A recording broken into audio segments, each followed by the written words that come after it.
नमस्कार दोस्तों, मैं रवि कुमार शर्मा आपका स्वागत करता हूं हमारे YouTube चैनल एग्जाम आर पार में। स्टार्ट करते हैं अपने टॉपिक को। आज हम डिस्कस करेंगे दोस्तों आपका ट्रांसफार्मर के बारे में। Transformer a transformer is a static electrical machine which transfers AC electrical power from one circuit to the other circuit at the constant frequency.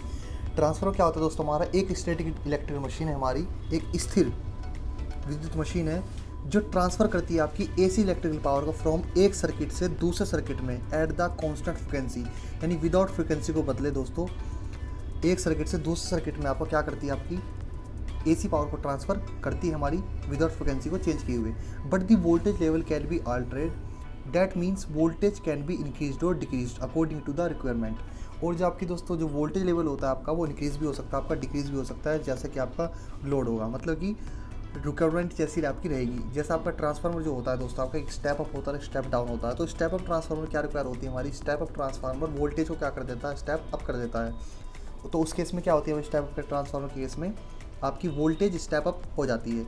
अभी आप एक एग्जांपल देखें स्टेप अप और स्टेप डाउन ट्रांसफार्मर का, तो आपको वहाँ पर समझ में आ जाएगा। डिक्रीज में क्या होगा? वोल्टेज डिक्रीज का मतलब है कि वोल्टेज क्या कर दिया आपने? डाउन कर दिया, यानी वोल्टेज का मान घटना। तो वो किस में होता है? आपका स्टेप डाउन ट्रांसफार्मर के द्वारा होता है। अब बात करते हैं दोस्तों Faraday law of electromagnetic induction principal, यानी जो ट्रांसफर जो वर्क करता है दोस्तों आपका Faraday law of electromagnetic induction principal work करता है। ये आपका म्यूचुअल इंडक्शन किस पे दोस्तों? आपका म्यूचुअल इंडक्शन के सिद्धांत पे क्या करता है हमारा ट्रांसफार्मर कार्य करता है। तो ये आपको याद रखना है। एक बेसिक सा डायग्राम आपको ट्रांसफार्मर का दिखाया गया है। इसमें आपका कंजर्वेटर है, बुशिंग दिखाई गई है, प्रेशर रिलीज वाल्व, कूलेंट दिखाया गया है, कूलिंग फैन, टैंक दिखाया गया आपको, बहुत सारी चीज़ें आपको इसमें दिखाई गई हैं। तो देख लेते हैं इसके पार्ट्स के बारे में। देखते हैं कि डिस्ट्रीब्यूशन ट्रांसफर के मेन पार्ट देखते हैं कि मेन टैंक है, रेडिएटर है, ब्रीदर यूनिट है, conservator, pressure release system, oil level indicator, temperature dial, tap changer, HV LV bushings आपकी, और oil filling plug, drain plug और केबल बॉक्स। ये आपका जनरल से पार्ट्स हैं आपके ट्रांसफ़र के बारे में। तो कुछ मेन पार्ट्स के बारे में जो आपके ट्रांसफ़र के पार्ट्स होते हैं, जो मुख्य कुछ उनके बारे में डिस्कस कर लेते हैं। देखिए आपका ट्रांसफार्मर का एक डायग्राम दिखाया बेसिकली। तो जो आपकी बात करते हैं जैसे ट्रांसफार्मर आपकी कोड दर्शाएगी, इसमें आपकी AC देखिए प्राइमरी वाइंडिंग और आपकी सेकेंडरी वाइंडिंग। ट्रांसफार्मर जो होता क्या है जनरली आपकी वाइट दो वाइंडिंग्स होती है, एक प्राइमरी होती है और एक क्या होती है?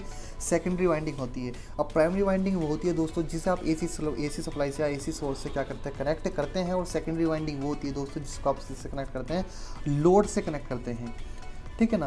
तो ये जनरल सा डायग्राम है आपका एक ट्रांसफार्मर का। आपको याद रखना है कि AC प्राइमरी यानी AC से AC बोल दीजिए, प्राइमरी वाइंडिंग है आपका, एक सेकेंडरी है। तो प्राइमरी वाइंडिंग वो होती है दोस्तों जिसको आप AC सप्लाई से यानी AC सप्लाई से कनेक्ट करते हैं, और सेकेंडरी वाइंडिंग वो होती है जिसको आप किससे कनेक्ट करते हैं दोस्तों? आपका लोड से कनेक्ट करते हैं। तो देखिए दोस्तों ट्रांसफार्मर वाइंडिंग क्या है दोस्तों? Transformer have two windings being the primary winding and the secondary winding.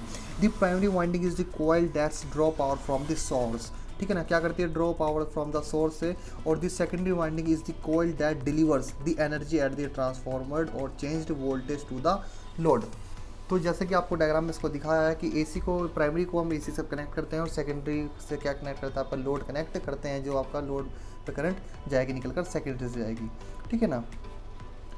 बात करते हैं दोस्तों आपका स्टेप अप ट्रांसफार्मर की। जो ट्रांसफार्मर होते हैं दो प्रकार के होते हैं, एक स्टेप अप होता है भाई हमारा, एक स्टेप डाउन होता है। तो फिलहाल इसमें डिस्कस करते हैं स्टेप अप ट्रांसफार्मर। देखिए वो होता है स्टेप अप का मतलब दोस्तों होगा जिसमें आपका वोल्टेज लेवल क्या हो जाए? आपका इंक्रीज़ हो जाएगा, स्टेप अप हो जाए, बढ़ जाए।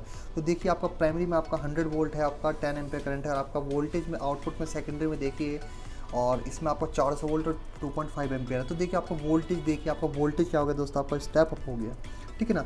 और टर्न्स की बात करें तो नंबर ऑफ स्टेप अप है हमारा, तो नंबर ऑफ प्राइमरी में टर्न्स देखिए 5 टर्न्स हैं, और सेकेंडरी में आपका नंबर ऑफ टर्न्स कितने? आपके 20 टर्न्स है दोस्तों।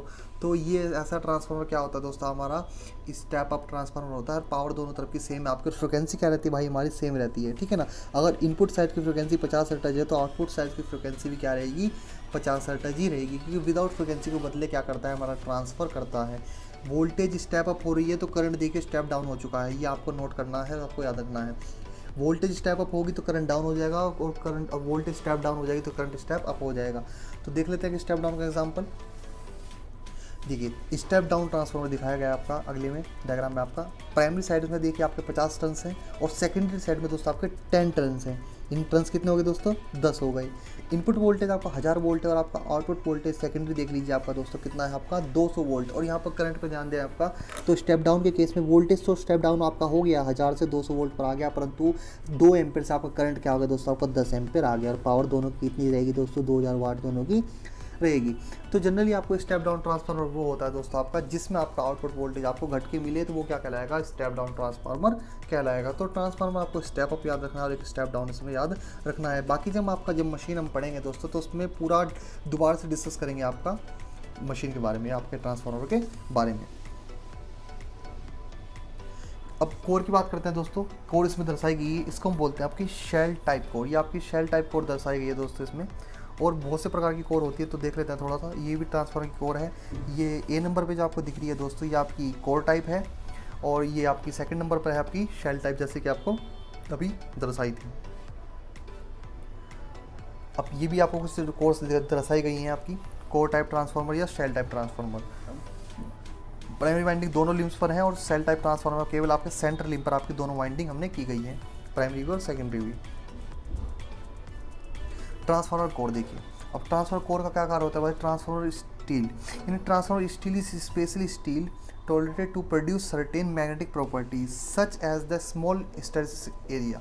यानी आपको क्या मिल सके दोस्तों? आपका स्मॉल हिस्टैरिसीस एरिया मिल सके, ठीक है ना। यानी हिस्टैरिसीस लॉस जो वगैरह जो होते हैं आपके दोस्तों, आयरन लॉस वगैरह जो होते हैं, वो क्या हो दोस्तों? कम से कम हो। तो उसमें क्या करते हैं जनरली आपका कोर को क्या करते हैं दोस्तों? आपका इस्तेमाल करते हैं। यानी कोर में आपके दोस्तों क्या होता है? अनेक चुंबकीय मार्ग स्थापित हों आपके, यानी जो आपकी कोर होती है दोस्तों, इनके द्वारा क्या करता है? हमारा मैग्नेटिक जो सर्किट है, हमारा मैग्नेटिक फ्लक्स है दोस्तों, उसमें सेटअप होता है या एक वाइंडिंग से दूसरी वाइंडिंग से क्या करता है भाई? आपका लिंक करता है, ठीक है ना। और इसमें क्या होता है दोस्तों? एंड हाई परमेबिलिटी क्या होनी चाहिए दोस्तों? आपके कोर की हाई परमेबिलिटी होनी चाहिए, हिस्टैरिसीस लॉस कम होनी चाहिए। तो transformer steel can be also called lamination steels भी बोल सकते हैं आप इसको, सिलिकॉन इलेक्ट्रिकल स्टील भी बोल सकते हैं, या सिलिकॉन स्टील और इलेक्ट्रिकल स्टील भी इसको हम बोल सकते हैं जनरली, ठीक है ना। तो जो आपकी जो कोर होती है भाई, इसमें आपको एक चीज़ और बता दूँ, सिलिकॉन स्टील की स्टैंपिंग्स क्या करते हैं इसमें हम इस्तेमाल करते हैं। और ये सारी क्या होती है दोस्तों? आपकी लैमिनेटेड होती हैं, ठीक है ना। ये सारी क्या होती है? आपकी लैमिनेटेड होती हैं। और इसमें क्या होता है दोस्तों कि ताकि इसमें चुंबकीय लीकेज जो फ्लक्स क्या रहे दोस्तों, लीकेज कम से कम रहे, ठीक है ना। जो ट्रांसफार्मर कोर होनी चाहिए ऐसी होनी चाहिए जिसमें लीकेज कम हो, या उसका रेजिस्टेंस रिलेक्टेंस की बात करूँ तो वो कम से कम होना चाहिए, हाई परमेबिलिटी होनी चाहिए और हिस्टैरिसीस एरिया कम होना चाहिए। और बात करते हैं इसमें आगे देख लें थोड़ा सा। The material is usually manufactured, जो मटेरियल आप यूज़ करते हैं मैन्युफैक्चर के लिए, इसमें CRGO का यूज़ करते हैं दोस्तों, cold rolled grain oriented silicon steel का क्या करते हैं दोस्तों? इसमें इस्तेमाल करते हैं। CRG कई बार फुल फॉर्म पूछ ली जाती है। तो कोर में जो होती है एक CRG होती है, एक आपकी HRGO भी होती है, वो होती है hard rolled grain oriented silicon steel. परंतु HRGO का यूज़ में नहीं करते क्योंकि उसकी भंगुरता जो होती है, डक्टिलनेस वो ज़्यादा होता है, उस कारण उसको इस्तेमाल नहीं करते। तो जो कोर बनती है हमारी किसकी बनती है? CRGO की, ठीक है ना। जनरली आपको याद रखना है, CRG के फुल फॉर्म भी याद रखनी है। इसमें लिखी है cold rolled grain oriented silicon steels की क्या होती है? फुल फॉर्म होती है। और उसमें दिखाया जो स्ट्रिप जिसकी साइज़ रहेगा 0.23 से 0.35 mm थिकनेस आपकी, और up to 0.5 mm for non oriented grain steel के लिए। तो जनरली भाई आपको उसमें याद रखना है, जो कोर आपकी होती है शेल टाइप ट्रांसफार्मर होता है आपका, शेल टाइप कोर भी होती है, कोर टाइप हो जाएगी आपकी, और बेल टाइप, 3 प्रकार की आपकी हो जाती है, कोर, शेल और बेल टाइप की, ठीक है ना। या ट्रांसफार्मर बोल सकते हैं, shell type transformer, core type transformer, या आपका बेल टाइप ट्रांसफार्मर दोस्तों, ठीक है ना। कोर टाइप के जो ट्रांसफार्मर होते हैं जनरली छोटे ट्रांसफार्मर बनते हैं आपके। अब बात करते हैं, देखिए डिफरेंट टाइप्स ऑफ कोर दिखाई गई हैं आपको। Core type single phase, core type 3 phase, shell type single phase और शेल टाइप 3 फेस आपको ट्रांसफार्मर जनरली आपको दिखाया गया है, जो ज़्यादातर क्या करते हैं आपका भाई इस्तेमाल होते हैं, ठीक है। तो ये आपको इसमें याद रखना है। ये आपकी होगी दोस्तों कोर। अब बात करते हैं आपकी, देखिए आपको कंजर्वेटर टैंक दिख रहा है दोस्तों, ये क्या है हमारा? Conservator tank. इसका एक और डायग्राम देख लेते हैं आपका। ये देखिए कंजर्वेटर टैंक। कंजर्वेटर टैंक का देखिए क्या होता है दोस्तों, हमारा नीचे आपका ऑयल जहाँ पे लिखा है ये मेन टैंक होता है, और मेन टैंक से ऊपर जो आपका गोल सा दिख रहा है दोस्तों, आपका गोल शेप में आपका जिसमें ऑयल लिखा है आपका, और ये आधा भरा हुआ है दोस्तों, तो ये होता है हमारा कंजर्वेटर। कंजर्वेटर टैंक दोस्तों क्या होता है? एक ड्रम के आकार का होता है आपका, ये ऊपर की ओर मेन टैंक के साथ जुड़ा हुआ होता है दोस्तों, और ये आधा तेल से भरा रहता है दोस्तों, ठीक है ना। ये क्या होता है दोस्तों, हमारा आधा तेल से भरा रहता है तथा एक पाइप द्वारा मेन टैंक के तेल से संपर्क में रहता है। ये देखिए आपको एक पाइप दिखा होगा दोस्तों आपका, और मेन टैंक से क्या है दोस्तों संपर्क में है आपका। कंजर्वेटर टैंक में क्या होता है दोस्तों, मेन टैंक का गर्म तेल आता है, वह तेल कंजर्वेटर में हवा के संपर्क में आने से ठंडा होता है, और यह नमी रहित ठंडी हवा ब्रीदर पे से आती है। आपको ब्रीदर भी दिखाया दोस्तों आपका, ये ब्रीदर इसमें क्या होती है, हमारा इनहेल एक्सेल करता है। हमारा ब्रीदर जैसे सांस लेते हैं तो श्वास प्रक्रिया ब्रीदर से होती है इसकी। और जब हमारा दोस्तों ट्रांसफार्मर जो लोड से कनेक्ट होता है ना, तो जो ऑयल है हमारा वो क्या होता है, गर्म हो जाता है दोस्तों। गर्म होने से क्या होगा, उसका आयतन बढ़ाव आ जाएगा। जब बढ़ेगा तो उसको बढ़ने के लिए क्या चाहिए कि स्पेस चाहिए। अगर हम ये व्यवस्था नहीं होगी तो ट्रांसफार्मर हमारा फट सकता है दोस्तों। तो उसमें क्या लगाते हैं, आपका कंजर्वेटर लगाते हैं, जो आपके ऑयल के लेवल को क्या रखता है भाई, आपके मेंटेन रखता है, कूलिंग करता है एक प्रकार से। देख लेते हैं। It is a cylindrical shape tank which is placed on the top of the transformer. क्या होता है, टॉप पे ट्रांसफार्मर स्थापित रहता है हमारा। It is connected to main tank of the transformer by short length pipeline. Short length pipeline से एक छोटे पाइप के द्वारा क्या होता है दोस्तों, आपका कनेक्ट रहता है। Conservator tank is partly fitted with oil, transformer oil. अब देख लेते हैं वर्किंग थोड़ी सी इसकी, कि जो आपको बताई है मैंने वही होती है दोस्तों, कि conservator is the most vital part of the transformer because the conservator tank takes up the expansion concentration of oil during running operation. जब रनिंग ऑपरेशन होता है दोस्तों आपका ट्रांसफार्मर का, यानी when the load of the transformer is increased, यानी transformer से connected load अगर आपका बढ़ जाएगा, इंक्रीज हो जाएगा, तो the temperature of oil also increase. तो ऑयल का जो टेम्परेचर होगा दोस्तों वो भी क्या हो जाएगा, इंक्रीज हो जाएगा। क्योंकि जो आपकी जो प्राइमरी और सेकेंडरी वाइंडिंग जो होती है दोस्तों आपकी, वो ऑयल में डूबी रहती है। अब करंट वाइंडिंग में से फ्लो होगा दोस्तों, तो जो आपका ऑयल है वो क्या करता है, कूलिंग और इंसुलेशन प्रोवाइड करता है वाइंडिंग को। जो कोयल वाइंडिंग के संपर्क में है, तो वाइंडिंग में जब करंट ज़्यादा फ्लो होगी तो ऑयल क्या हो जाएगा दोस्तों, हीट हो जाएगा। तो जो हीट हो जाएगा तो टेम्परेचर भी इसका क्या होगा, इंक्रीज होगा। तो hence the total volume of the oil increase and absorb the increased volume of oil in upper space. और ऊपर की ओर क्या हो जाएगा दोस्तों, बढ़ना शुरू हो जाएगा। तो of the conservator tank, if the conservator tank is not fitted to the transformer, अगर कंजर्वेटर टैंक हमारा फिटेड ना हो दोस्तों, ना स्थापित हो ट्रांसफार्मर में, तो the transformer will burst out due to high oil pressure at full loading condition of transformer. तो क्या हो सकता है दोस्तों, इस कंडीशन में हमारा ट्रांसफार्मर ब्रास्ट हो सकता है, फट सकता है। तो इसलिए क्या करते हैं, आपका कंजर्वेटर का इस्तेमाल करते हैं। जैसा आपको डायग्राम दिखाया दोस्तों, इसमें याद रखना है, दोनों हमारा कंजर्वेटर जो होता है हमारा मेन टैंक से क्या होता है, कनेक्ट होता है। जब लोड इंक्रीज हो जाएगा दोस्तों, तो ऑयल गर्म हो जब होता है तो ऊपर की ओर लेवल उसका बढ़ता है, और ये आधा बढ़ा होता है ऑलरेडी, और उसको क्या करता है, उसके मेन लेवल को मेनटेन रखता है। और जैसे ही हमारा ऑयल ठंडा होने लगता है, वापस क्या कर देता है, तेल को मेन टैंक में भेज देता है। तो ये भी बहुत इंपॉर्टेंट पार्ट है हमारे ट्रांसफार्मर का, जो कि सभी लोगों को पता होना चाहिए। अब बात करते हैं दोस्तों आपके ट्रांसफार्मर की बुशिंग की। ट्रांसफार्मर बुशिंग आपको दर्शाई गई है दोस्तों, ये आउटर बाहर का सरफेस है और ये इनर लेआउट है इसका। तो ट्रांसफार्मर बुशिंग है दोस्तों आपकी, देख लेते हैं क्या करती है भाई हमारी transformer bushing. Bushing of a transformer HV side की होती है भाई, हाई वोल्टेज साइड की, और किसकी होती है भाई हमारी, एलवी साइड, ठीक है ना। हाई वोल्टेज साइड और एचवी साइड की बुशिंग है हमारी। तो the bushing of the transformer is a type of a porcelain or ebonite post insulator put on the top of side of the transformer tank through which connections are made to the external circuit। अब भाई transformer के अंदर से आपको connection तो लेंगे नहीं ना, कनेक्शन तो बाहर से लेना पड़ेगा ना। तो जो बाहर आपने देखा होगा ट्रांसफार्मर के ऊपर आपके जो गोल गोल से लगे होते हैं दोस्तों आपके, वो क्या कहलाते हैं, हमारी बुशिंग कहलाती है, जो इंसुलेटर टाइप जैसी आपकी होती हैं। ये पोर्सिन की बनी होती है, एबोनाइट पोस्ट इंसुलेटर की होती हैं, जनरली आपको याद रखना है, ठीक है। नहीं, कनेक्शंस के लिए क्या करते हैं हम, ट्रांसफार्मर बुशिंग्स का इस्तेमाल करते हैं, जो आपकी इंटरनल वाइंडिंग से क्या करती है भाई, हमारी कनेक्ट होती है, जिससे आपको इनकमिंग और आउटकमिंग आप ले सकते हैं ट्रांसफार्मर से। अब आपका मेन पार्ट आता है दोस्तों आपका बकोल जिले, ठीक है ना।